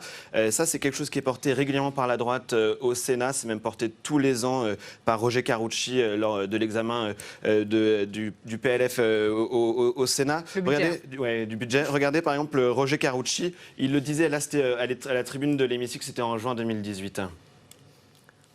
Nous avons, nous parlementaires français, à dire voilà ce qui est possible. Je ne dis pas que c'est glorieux, je ne dis pas que c'est merveilleux, je dis seulement, est-ce que vous dites, par rapport à ce que nous avons, à ce que nous possédons, à ce qui est notre responsabilité par rapport à l'ensemble des Français, nous pouvons encore plus fracturer la société française en faisant venir massivement et en n'ayant pas la capacité ni matérielle, ni financière, ni même morale aujourd'hui, d'intégrer. Voilà, et alors à l'époque, le gouvernement, il était représenté par Jacqueline Gourault, qui était ministre près du ministre de l'Intérieur. Elle avait dit « L'introduction de quotas par le Parlement ne résiste pas à l'examen de faisabilité ». Ça tombe mal parce qu'hier, le Premier ministre a dit ne pas avoir peur de réfléchir à l'idée de quotas en matière migratoire. C'est une question qui va se poser, celle des quotas dans le débat. Ça ne veut pas dire les faire. Donc ça va être non. Ça va être oui, on n'est pas fermé à l'idée, mais non, ça ne se fera pas. C'est faisable ou pas, Jean-Philippe de Rosier, les quotas d'immigration ? C'est assez difficile quand même, parce que déjà en matière d'asile, c'est impossible. C'est pas ce qui est la portée. Oui, tout à fait. Mais c'est pour ça, c'est pour expliquer pourquoi ils excluent l'asile, justement. Mais parce que constitutionnellement, on ne peut pas. La Constitution garantit le droit d'asile, même s'il y a eu une horrible restriction en 1993 du fait des lois Pasqua. Mais en matière d'immigration simple, le principe d'égalité pose quand même un certain nombre de difficultés. Après, il y a des éléments très pratiques qui est qu'effectivement, on ne peut pas, pardon de dire un gros mot, mais on ne peut pas accueillir toute la terre. C'était une phrase de Michel Rocard, mais la France doit en prendre sa part. Et donc fixer un quota, ça veut dire un nombre fixe d'entrées, ça pose un certain nombre de difficultés constitutionnelles. Lesquelles alors ?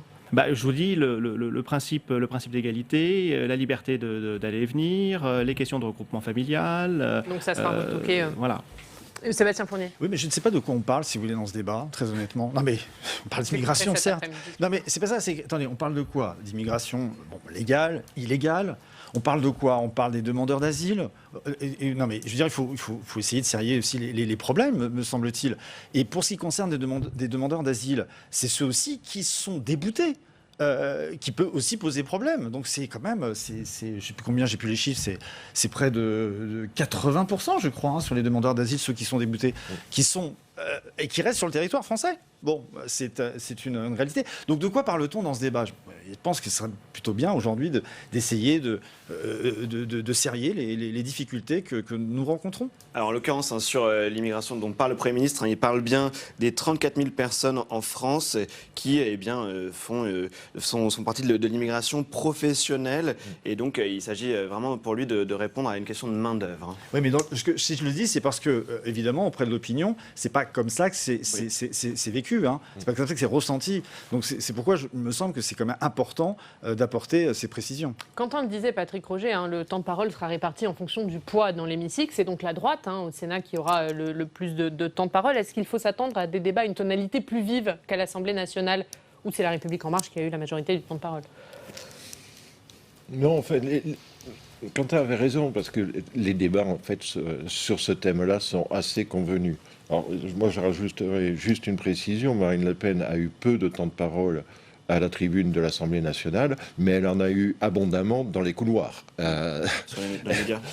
Et largement répercuté. Donc, mais sur ce type de débat, aujourd'hui, Encore une fois, les débats, les propos sont assez convenus. On sait à peu près ce que les uns et les autres. Donc il y aura plus de temps de parole à la droite, plus de répétitions aussi. Peut-être que les discours d'Édouard Philippe et d'Emmanuel Macron, ils se rapprochent aussi des positions de la droite sénatoriale en matière d'immigration. Oui. Non, j'ai pas ce sentiment-là. Oui, alors, Emmanuel Macron, ça n'a échappé à personne et ça a déjà été dénoncé plusieurs fois sur les médias. Avec sa tentative de débat sur l'immigration, on refait le discours sur l'identité nationale de Nicolas Sarkozy. Donc là, il y a un rapprochement évident. Après, évidemment, la droite qui ne veut pas se faire duper essaye de trouver une voie d'opposition en disant non, c'est pas suffisant, etc. Mais bon, il marche sur les plates-bandes de la droite plus que sur les plates-bandes de la gauche. Il prendrait le droit de vote des étrangers, là, ce serait l'inverse, mais c'est pas le cas. Absolument. Sébastien Fournier. Rien à ajouter, là, je suis tout à fait d'accord. Là aussi, sur cette question, Sébastien Fournier, cette question de l'immigration, là aussi, les maires, et notamment les maires de grandes villes, sont en première ligne. Absolument. Je prends le cas de Strasbourg. Strasbourg, c'est 400, 500 migrants qui arrivent chaque semaine. 4 000, 5 000 personnes par an. C'est énorme. Il faut pouvoir les accueillir. Les maires, d'ailleurs, ont alerté l'État sur les capacités d'accueil, l'hébergement d'urgence. Ils ne sont pas en capacité de le faire. C'est pas leur rôle non plus, c'est pas leur responsabilité. C'est à l'État de le faire. Ils ont tiré la sonnette d'alarme. Il se passe des choses quand même très inquiétantes dans les grandes villes aujourd'hui sur l'accueil des migrants. Il n'y a pas de place disponible. Il y a des camps. Alors on fait en sorte évidemment de les supprimer, enfin de trouver des solutions. Alors c'est des gymnases qu'on met à disposition, on fait un peu du bricolage. Donc là, alors l'État, attention, je dis ça, mais l'État a quand même fait beaucoup d'efforts sur la question depuis un certain nombre d'années, a construit beaucoup effectivement de places en hébergement d'urgence, mais c'est pas suffisant. Mais c'est pour ça, moi je me démarquerai légèrement de ce que vient de dire Jean-Philippe de Rosier. Il ne faut pas avoir une réaction pavlovienne à dire attention, immigration, ça fait le jeu de l'extrême droite. Il faut aussi avoir une certaine lucidité, voir que à l'heure actuelle, notamment dans les grandes villes, la question de l'immigration, des migrants sans abri, c'est une réelle préoccupation. On ne peut pas y échapper. Or, poser le problème de l'immigration, c'est aussi poser la question de l'accueil, de l'hébergement, de l'intégration. C'est pas seulement poser le débat en termes de quotas ou de réduction de l'aide médicale d'État. D'ailleurs, la ministre de la Santé à la tribune de l'Assemblée nationale a été assez claire et assez ferme sur ça. Donc ce n'est pas nécessairement aller sur les plates-bandes de la droite ou de l'extrême droite. Il y a aussi un devoir de lucidité et de prise en compte de la manière aujourd'hui dont cette question est perçue par la population. Je vous rejoins tout à fait et je n'ai pas fait d'amalgame entre immigration et extrême droite. J'ai simplement dit que là, le discours qui est proposé par le président de la République, par le Premier ministre, sont des discours qui vont plutôt dans le sens d'une politique droitière de l'échiquier politique classique. Maintenant, ça n'échappe pas non plus qu'il y a une certaine droitisation de l'échiquier politique, que la droite va plus vers l'extrême droite, que l'extrême droite se radicalise, que le centre va... Voilà. Mais après, la question de l'immigration est une question essentielle pour tous, de gauche comme de droite, qui affecte des communes et de gauche et des communes de droite, et qui est un élément qui doit être pris en compte, pas seulement au niveau national d'ailleurs, mais également au niveau européen et international. Oui, ça c'est vrai, là-dessus, oui, c'est vrai, pardon. Allez-y rapidement. Là, on parle peu d'Europe quand même sur cette question-là. C'est vrai que c'est essentiel. Et harmoniser... La ministre des Affaires européennes vient cet après-midi, justement. D'accord. Harmoniser, justement, les demandes d'asile au niveau européen, c'est quand même un sujet. On peut en parler, mais je suis tout à fait d'accord là, sur ce qui a été dit, à savoir que la façon dont le débat a été posé, c'est pas du tout ce débat... Patrick. Ce débat, on le suivra en direct sur Public Sénat, débat dans l'hémicycle du Sénat. Ce sera à partir de 16h30. On va changer de sujet comme tous les jours. On va se rendre dans une rédaction locale. Aujourd'hui, direction Toulouse. Retrouver nos partenaires de la Dépêche du Midi. Bonjour Éric Berger. Merci d'être avec nous ce matin. Vous êtes journaliste à la Dépêche du Midi et vous allez nous parler de la colère des agriculteurs, Éric Berger. En effet, on revient très largement aujourd'hui à travers une page spéciale sur le mouvement de grogne qui s'est produit hier dans toute la région à l'appel de la FDSEA. Il s'agissait pour les agriculteurs de protester à la fois sur le fameux accord sur le CETA, mais aussi la mise en place souhaitée par le gouvernement de zones sans pesticides.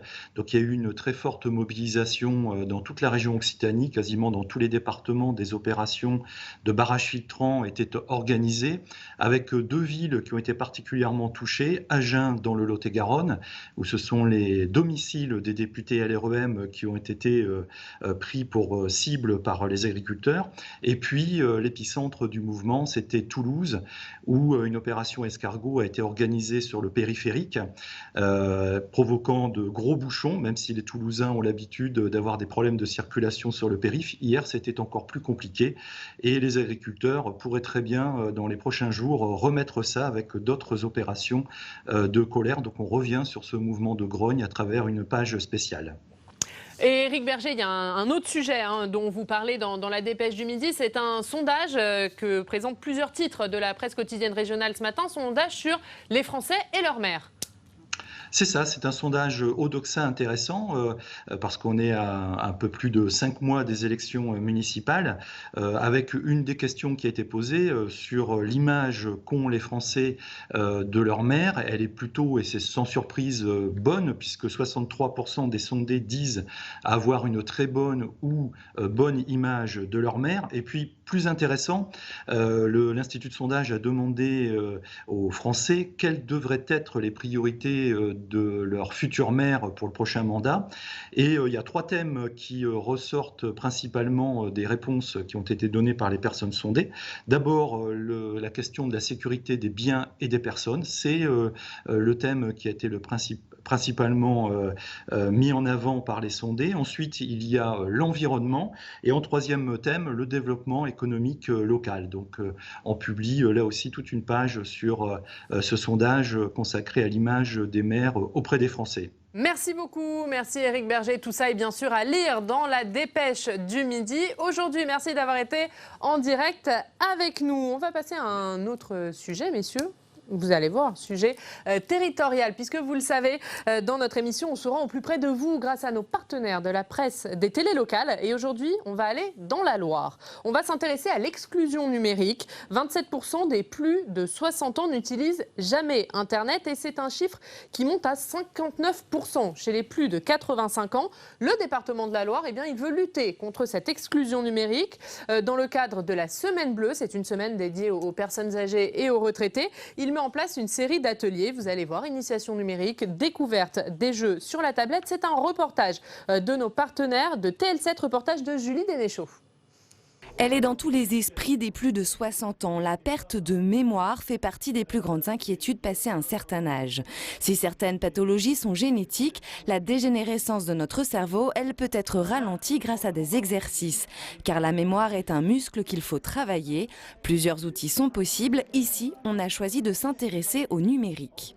C'est-à-dire que le but, c'est de stimuler sa mémoire par un certain nombre d'exercices que peuvent proposer justement les tablettes, qui sont des exercices soit de connaissances générales, soit de mots croisés, de sudoku, des exercices de reconnaissance de morceaux de musique, extrêmement diversifiés, puisqu'on a vu que la mémoire était plurielle et pour essayer de faire travailler toutes ces sortes de mémoire, il faut faire des exercices très diversifiés. Après une conférence sur la mémoire, place au jeu, l'occasion de découvrir de nouveaux outils et d'imaginer comment les adapter à sa propre pratique. Voilà, on s'est régalé. Autant avec le médecin sur l'explication du cerveau et de la mémoire, que là on est en train d'apprendre et puis d'imaginer l'usage qu'on va en faire. Je me sers de mon ordinateur pour chanter. J'apprends ma voix de soprane. J'ai tous mes chants sur la clé USB et je travaille ma mémoire. Toutes les applications sont téléchargeables et réutilisables chez soi. La semaine bleue se poursuit toute la semaine. Pour connaître tous les événements proposés, rendez-vous sur le site internet du département. Voilà pour ce reportage de nos partenaires de TL7 sur l'exclusion numérique. Quentin, vous qui maîtrisez la tablette à la perfection, c'est l'heure de votre revue de presse.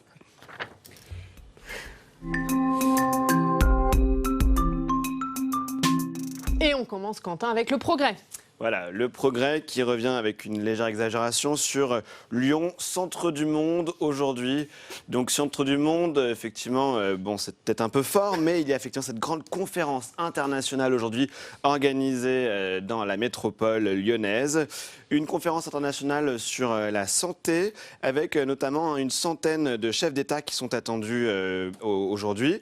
Et Emmanuel Macron également, il doit arriver à 17h aujourd'hui à Lyon pour prononcer un discours demain à 9h. Autre sujet à la une de l'Ardennais, c'est ce sondage dont on a parlé avec la dépêche du midi. Exactement, la sécurité, enjeu majeur des municipales, 2 enseignements à lire à la une de l'Ardennais. Effectivement, les thèmes principaux qui reviennent dans ce sondage qui avait été commandé par beaucoup de titres de la presse quotidienne régionale et qu'on peut donc lire dans beaucoup de titres aujourd'hui, et également par Radio France. Second enseignement, et vous en parliez avec votre invité il y a un instant, les maires continuent de garder une bonne image aux yeux des Français avec 63% d'opinion favorable. Je voulais vous montrer à l'intérieur tous ces thèmes qui sont classés dans l'ordre de priorité. On l'a dit, sécurité en premier, donc environnement numéro 2, c'est assez fort, développement économique local, ensuite la propreté, ensuite le stationnement et ainsi de suite. C'est donc à lire dans l'Ardennais. Et on termine avec Sud-Ouest. Voilà, Sud-Ouest qui revient sur cette mobilisation. Là aussi, vous en parliez il y a un instant, de la colère des agriculteurs. Une première mobilisation en forme d'avertissement, ont dit les syndicats agricoles pour la journée d'hier, avec au total sur le territoire à 13h une centaine de blocages ou d'opérations escargots organisées sur l'ensemble du territoire. Selon la FNSEA, il y a eu 6000 tracteurs et 10 000 agriculteurs mobilisés. On l'a dit, lutte contre le CETA, il y a aussi cet agribashing, ce dénigrement des agriculteurs qui inquiète énormément dans la profession et également ces zones de non-traitement. Et donc, c'est-à-dire dans Sud-Ouest, prochaine journée de manifestation, elle est prévue pour le 22 octobre. Merci beaucoup, Quentin. On va terminer en parlant d'un livre, un livre qui paraît aujourd'hui. C'est celui de Marion Mourgue, journaliste au Figaro, livre d'entretien avec le président du Sénat, Gérard Larcher. Patrick Roger, vous avez déjà lu ce livre. Qu'est-ce qu'on y trouve ? Moi, j'ai d'abord appris une chose, c'est que dans sa jeunesse, Gérard Larcher avait joué au rugby au poste de pilier. Je trouve que c'est... Et ça, c'est une info. Qui en dit peut-être long sur la suite. Exactement. Et d'ailleurs, ça renvoie à une expression qu'il utilise souvent d'ailleurs dans ses propos, dans ses échanges avec Marion Mourgue, où il parle souvent d'arc-boutant. C'est cette fonction d'arc-boutant à laquelle on a un sentiment qu'il aspire. Mais bon, pour dire la vérité, c'est plus un livre de retour sur le passé, sur son passé, sur son itinéraire, qu'un livre tourné vers l'avenir, son projet, ses perspectives, ses ambitions. Il parle quand même de l'actualité d'aujourd'hui. Il parle des Gilets jaunes, il parle de la réforme constitutionnelle, de sa relation avec Emmanuel Macron. Oui, voilà, il revient sur ça. Mais encore une fois, c'est un peu retour sur soi-même, son expérience, qui est grande depuis le temps qu'il occupe des fonctions sénatoriales ou ministérielles, sans parler de son passé de maire de Rambouillet. Donc l'expérience est riche. La perspective l'est moins. Mais comment vous le voyez, vous, ce livre ? Gérard Larcher a dit cette semaine « Je ne serai pas candidat à la présidentielle en 2022 ». Est-ce que ce livre, c'est quand même une manière de dire « Mais attention, je suis là ». Oui, mais il est là incontestablement dans le paysage d'une droite éclatée, fragmentée, dispersée façon puzzle pour reprendre l'expression courante. Lui essaie de jouer les rassembleurs et par ailleurs sur le plan politique à la tête de la deuxième chambre où il s'appuie sur une majorité sénatoriale de droite. Alors, combine son rôle d'opposant, de rassembleur de la droite, etc. Ça le met un petit peu au centre du jeu, surtout qu'en ce moment, c'est pas les textes sur des collectivités territoriales qui vont manquer. Donc il a de quoi occuper largement le terrain. Pour lui-même, je ne sais pas, peut-être pour d'autres. Eh bien, on lira ce livre, Contre-pouvoir, livre de Marion Mourgue, entretien avec Gérard Larcher aux éditions de l'Observatoire. Sébastien Fournier, vous avez une interview de Gérard Larcher dans Objectif Métropole. Oui, nous l'avons interviewé, nous l'avons rencontré. Alors, évidemment, dans le cadre des réformes des collectivités locales en cours. Qu'est-ce qu'il nous a dit? Il nous a dit quoi? Il nous a dit on est passé de... C'est intéressant. Nous sommes passés de « balance ton maire » à « touche pas à mon maire ». Voilà, alors, évidemment, on en a parlé tout à l'heure, ces maires plutôt des petites communes qui se sont sentis abandonnés. Voilà, ils souhaitent prendre leur défense et apporter aujourd'hui une contribution dans le débat public, bien sûr. Mais voilà, nous, c'est ce qu'il nous a dit en substance dans cet entretien. Voilà, et cette interview, c'est donc à lire dans Objectif Métropole. On va voir votre une, Sébastien Fournier. Merci, messieurs. Merci d'avoir été avec nous ce matin. C'est la fin de cette émission. À partir de 14h, vous retrouvez Tam Tra Nuit. D'abord, les questions d'actualité au gouvernement. C'est à suivre en exclusivité sur notre antenne. Et puis, on le disait, à partir de 16h30, ce débat sur la politique migratoire qui sera donc à suivre en intégralité, en direct sur Public Sénat. Nous, on se retrouve demain. Notre invité politique, ce sera Dominique Bussereau, le président de l'Assemblée des départements de France, qui tient son congrès la semaine prochaine à Bourges. On en parlera avec lui. On vous attend demain. Très bonne journée sur Public Sénat.